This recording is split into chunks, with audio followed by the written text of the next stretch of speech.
বহুত ভাল লাগিছে।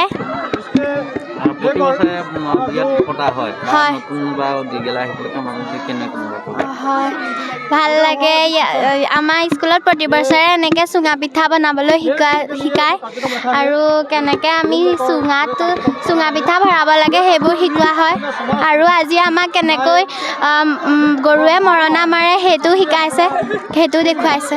আমি মাজুলীৰ বনগাঁও শংকৰদেৱ শিশু নিকেতন এই বিদ্যালয়খনিয়ে পুথিগত শিক্ষাৰ সমান্তৰালভাৱে ছাত্ৰ ছাত্ৰীসকলক অসমীয়া সংস্কৃতি অসমীয়া পৰম্পৰাৰ লগত জড়িত বিভিন্ন কাৰ্যসূচীৰ লগত পৰিচয় কৰি দিয়াৰ বিভিন্ন কাৰ্যসূচী গ্ৰহণ কৰি আহিছোঁ। বিগত বৰ্ষসমূহৰ দৰে এই বছৰো আমি ছাত্ৰ ছাত্ৰীসকলক চুঙা পিঠাৰ লগত পৰিচয় কৰি দিয়াৰ প্ৰয়াস কৰিছোঁ। যিহেতু এইটো সময় অসমীয়া সমাজত চুঙা পিঠাৰ সময়। ধান নাই শেষ হোৱাৰ পিছত প্ৰতিটো পৰিয়ালত চুঙা পিঠা খোৱাৰ পৰ্ব আৰম্ভ হয়। কিন্তু ভিন্ন কাৰণত অসমীয়া পৰিয়ালসমূহৰ পৰা প্ৰায় চুঙা পিঠা পৰা কাৰ্যসূচীটো লুপ্ত হৈছে। গতিকে আমি এই কাৰ্যসূচীটো বিদ্যালয়ত ছাত্ৰ ছাত্ৰীসকলক পৰিচয় কৰি দিয়া মানসেৰে বিদ্যালয়তো গ্ৰহণ কৰিছোঁ। বিশেষভাৱে আজি আমি গৰুৰে মৰণা মৰা কাৰ্যসূচী গ্ৰহণ কৰিছোঁ। যিহেতু অসমীয়া সমাজত গৰুৰে মৰণা মৰা যি পৰম্পৰা, সেই পৰম্পৰা ইতিমধ্যে প্ৰায় হেৰাই যোৱাৰ উপক্ৰম হৈছে। বিদ্যালয়ত আমি ধান আনি গৰুৰে মৰণা মাৰি ছাত্ৰ ছাত্ৰীসকলক মৰণা মৰা কাৰ্যসূচীৰ লগতো পৰিচয় কৰাইছোঁ। যিহেতু এই দুয়োটা কাৰ্যসূচী অসমীয়া সংস্কৃতি আৰু পৰম্পৰাৰ লগত একাত্মভাৱে জড়িত। আমি আমাৰ উত্তৰ প্ৰজন্মক অসমীয়া সমাজৰ কৃষিৰ লগত জড়িত সংস্কৃতি আৰু পৰম্পৰাৰ লগত একাত্মভাৱে পৰিচয় কৰি দিয়াৰ প্ৰয়াস, সেই প্ৰয়াসেৰে কাৰ্যসূচী ৰূপায়ণ হৈছে। আৰু দেখিছোঁ ছাত্ৰ ছাত্ৰীসকলেও অনামিল আনন্দ প্ৰাপ্তি হৈছে। তেওঁলোকে নিজে মৰণা মাৰিছে, চুঙাত পিঠাগুড়ি ভৰাইছে, চুঙা পুৰিছে, খাই তৃপ্তি লাভ কৰিছে। সঁচাকৈ অসমীয়া সংস্কৃতি আৰু পৰম্পৰাৰ যি অনবদ্য অৱদান তাৰ লগত পৰিচয় হৈ তেওঁলোকে যথেষ্ট সুখ প্ৰাপ্তি হৈছে। সকলোকে ভোগালী বিহুৰ শুভেচ্ছা জনালোঁ। আমাৰ স্কুলত এনেদৰে প্ৰত্যেক বছৰে চুঙা পিঠা উৎসৱ পালন কৰা হয়। প্ৰত্যেক বছৰৰে আজিও এনেকৈ পালন কৰা হৈছে। বহুত ভাল লাগিছে।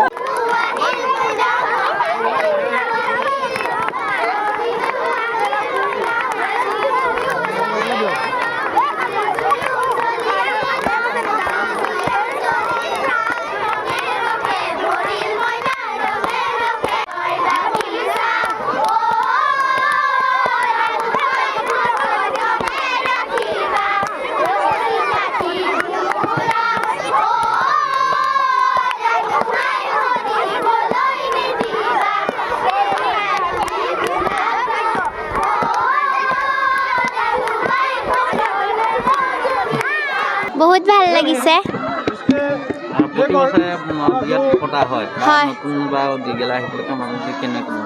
হয় ভাল লাগে। আমাৰ স্কুলত প্ৰতি বছৰে এনেকৈ চুঙা পিঠা বনাবলৈ শিকায় আৰু কেনেকৈ আমি চুঙা পিঠা ভৰাব লাগে সেইবোৰ শিকোৱা হয়। আৰু আজি আমাক কেনেকৈ গৰুৱে মৰণা মাৰে সেইটো শিকাইছে, সেইটো দেখুৱাইছে। আমি মাজুলীৰ বনগাঁও শংকৰদেৱ শিশু নিকেতন এই বিদ্যালয়খনিয়ে পুথিগত শিক্ষাৰ সমান্তৰালভাৱে ছাত্ৰ ছাত্ৰীসকলক অসমীয়া সংস্কৃতি অসমীয়া পৰম্পৰাৰ লগত জড়িত বিভিন্ন কাৰ্যসূচীৰ লগত পৰিচয় কৰি দিয়াৰ বিভিন্ন কাৰ্যসূচী গ্ৰহণ কৰি আহিছোঁ।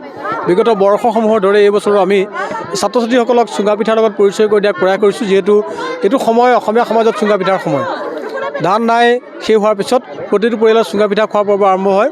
কিন্তু ভিন্ন কাৰণত অসমীয়া পৰিয়ালসমূহৰ পৰা প্ৰায় চুঙা পিঠা পৰা কাৰ্যসূচীটো লুপ্ত হৈছে। গতিকে আমি এই কাৰ্যসূচীটো বিদ্যালয়ত ছাত্ৰ ছাত্ৰীসকলক পৰিচয় কৰি দিয়া মানসেৰে বিদ্যালয়তো গ্ৰহণ কৰিছোঁ। বিশেষভাৱে আজি আমি গৰুৰে মৰণা মৰা কাৰ্যসূচী গ্ৰহণ কৰিছোঁ। যিহেতু অসমীয়া সমাজত গৰুৰে মৰণা মৰা যি পৰম্পৰা, সেই পৰম্পৰা ইতিমধ্যে প্ৰায় হেৰাই যোৱাৰ উপক্ৰম হৈছে। বিদ্যালয়ত আমি ধান আনি গৰুৰে মৰণা মাৰি ছাত্ৰ ছাত্ৰীসকলক মৰণা মৰা কাৰ্যসূচীৰ লগতো পৰিচয় কৰাইছোঁ। যিহেতু এই দুয়োটা কাৰ্যসূচী অসমীয়া সংস্কৃতি আৰু পৰম্পৰাৰ লগত একাত্মভাৱে জড়িত। আমি আমাৰ উত্তৰ প্ৰজন্মক অসমীয়া সমাজৰ কৃষিৰ লগত জড়িত সংস্কৃতি আৰু পৰম্পৰাৰ লগত একাত্মভাৱে পৰিচয় কৰি দিয়াৰ প্ৰয়াস, সেই প্ৰয়াসেৰে কাৰ্যসূচী ৰূপায়ণ হৈছে। আৰু দেখিছোঁ ছাত্ৰ ছাত্ৰীসকলেও অনামিল আনন্দ প্ৰাপ্তি হৈছে। তেওঁলোকে নিজে মৰণা মাৰিছে, চুঙাত পিঠাগুড়ি ভৰাইছে, চুঙা পুৰিছে, খাই তৃপ্তি লাভ কৰিছে। সঁচাকৈ অসমীয়া সংস্কৃতি আৰু পৰম্পৰাৰ যি অনবদ্য অৱদান তাৰ লগত পৰিচয় হৈ তেওঁলোকে যথেষ্ট সুখ প্ৰাপ্তি হৈছে।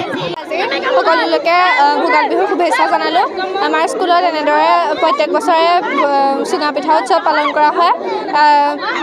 প্ৰত্যেক বছৰৰে আজিও এনেকৈ পালন কৰা হৈছে। বহুত ভাল লাগিছে। যিকোনো খবৰৰ বাবে যোগাযোগ কৰক 7099017330 লগতে 7099017110 নম্বৰত।